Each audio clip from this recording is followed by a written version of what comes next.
May medical certificate po kayo? Okay. Paano po yan? Although I know na lihiti mo po yung operation, ang sinasabi niya po, napukpok. Pero ma'am, yung anak niyo hindi po ni-rape. Ano po?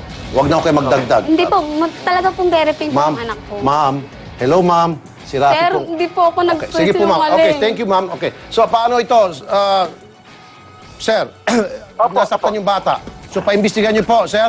O, paiimbestigahan po natin yan at kung kinakailangan hindi pa disarmahan natin ng pulis natin kung talaga nagkasala po yan. Pero yung sasabihin pong rape, paano kung mangyayaring operation ang daming tao?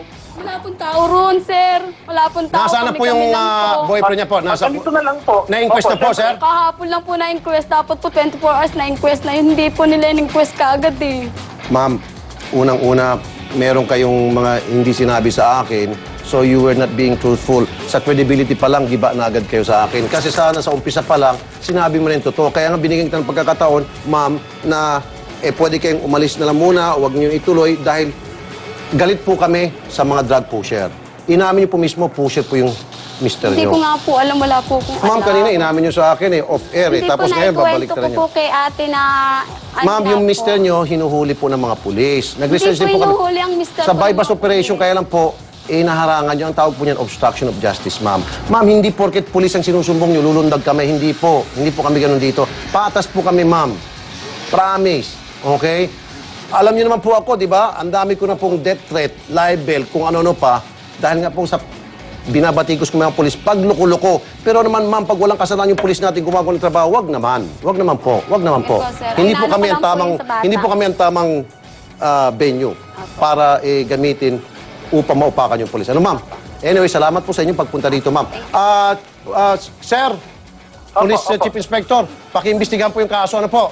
Papuntahin niyo po sa akin yung bata, kasama po yung matanda na mag-a-assist po sa kanya. At iimbestigahan po natin, paturo niya po yung talagang nanghataw sa kanya kung hinataw po siya. At disarmahan natin yung pulis na yan kung talagang ginawa ng pulis natin yan. Opo. Ang gagawin ko rin po, for the meantime, since ilang taon po? 9 years, 14 years old. Dahil minor de edad, siguro po, okay, on your part, dapat makausap niyo po, sir, dahil administratibo, pwede niyo agad madisarmahan, which is good. Salamat po.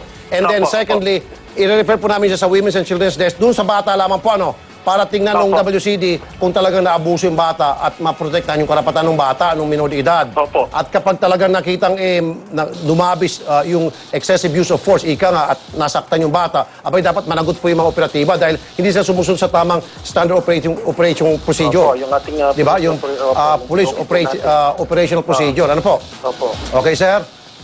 Sige po, papuntahin niyo po sa amin. Magsama po sila ng matanda at DSWD. Yes, sir. At kung gusto po nila, imbestigahan po natin yan. Ganun na ganun po talaga ang gagawin namin, sir. Okay, maasahan niyo po. Pupunta po kami dyan, kasama po yung T3 at kasama po itong nanay ng bata. Ano, sir? Salamat po, Police Chief Inspector Bartolome Marigondon. Sir, mabuhay po kayo. Apo, salamat po, Kuya Erwin. Thank you po. Ma'am, salamat po, ma'am. Sasamahan po namin kayo. Una-una po doon kay Police Chief Inspector para nga doon sa didisarmahan po yung mga pulis kapag naputunan talagang naglabis-labis sila at hindi maganda yung ginawa nila sa operation nila. Pangalawa po, yung Women's and Children's Desk para naman po kung nakita talaga nasaktan yung bata at may ginawa yung mga pulis na hindi kinais-nais, sila po ay masampahan ng kaso. Ano po? Sige po. Po, kasi po, tapos sasan po niya yung bata, tapos binaril nga po kami pagitan ng mag-inay, ganun po. Ito po yung bala niya. Sige po, mamaya pag-usapan pa natin mamaya ulit pa. Opo. Hitting two birds with one stone. Yan ang diskarte ng isang lalaki at ng kanyang grupo na laging biktima ng pagbaha. Pangkaligtasan at pangkabuhayan ang kanilang kasaluduhang adikain sa kanyang pamayanan. Kasama niyong sumasaludo ang ATC Healthcare International Corporation. Ang kalamidad ay hindi maiwasan, kaya ito ay dapat na lang paghandaan. Yan ang paniniwala ni Noli Abinales, leader ng grupong Buklod Tao. Hindi kami nag-aantay ng baha at saka kami kikilos. Sabi ko, kinakailan talaga merong isang tipo ng pag-organisa rito, may mamumuno, may mga grupo-grupo na titingin talaga tututok sa aspeto ng kaligtasan ng bawat isa. Matapos manalasa ng mga bagyong Ondoy at Pedring, patuloy sa pagbangon ng komunidad na tinutulungan ng grupo ni Noli. Sinimulan nila sa pagtuturo sa mga tao ng kahalagaan ng pagiging handa at gumagawa rin sila ng mga bangka na bukod sa matibay na, yari sa fiberglass at sertipikado pa ng DOST. Sila yung mga pinaka-aktibo at mga pinaka-masisigasig na organisasyon sa usapin ng disaster risk reduction. Hanga ako doon sa ipinakikitang kasigasigan at sipag ng mga leaders ng Puklutaw, Ilocano sa paglilingkod dito sa komunidad ng Barangay Banaba.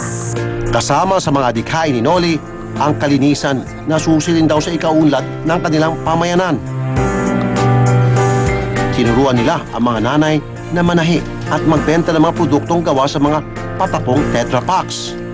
Marami akong natutunan na pamamahagi sa mga tao na nakatira lalo na sa mga high-risk area. Laking pasasalamat namin sa kanila dahil kung hindi po siguro sa kanila ay hindi namin matutunan ang mga gawain ito na noon pa man ay talagang saludo na kami sa kanila sa kanilang ginagawa na ipinamahagi sa amin yung mga nalalaman nila. Talaga magaling ho siyang magdala sa katulad namin mga mahihirap dito sa community namin. Siyempre po, talagang saludong-saludo po ako. Ganun po ako sa kanya. Di ba? Kaya naman, Mang Noli, sa malasakit at pagtulong sa kabuhayan at kaligtasan ng mga kababayan mo, saludo sa iyo ang T3. Ako si Noli Abinales, isang community worker. Saludo rin ako sa inyo. Ang pangalang trusted na may hatid sa inyo ng Redox Fat, Robust at Liver Marine. ATC, tiwala ka dito. Sa pagbabalik ng T3, ang matensyon na pagpapalaya sa grupo ng retired colonel na kumubkob sa isang clubhouse, caught in the act. We are not criminals. Yes, sir. Hindi naman ho kayo. Pero dadalhan nyo ako ng SWAT dito. Ano kami? Dadalhan nyo kami ng naka-full battle gear, naka-long arm? Tapos makita ko ang TRO. Ora miss.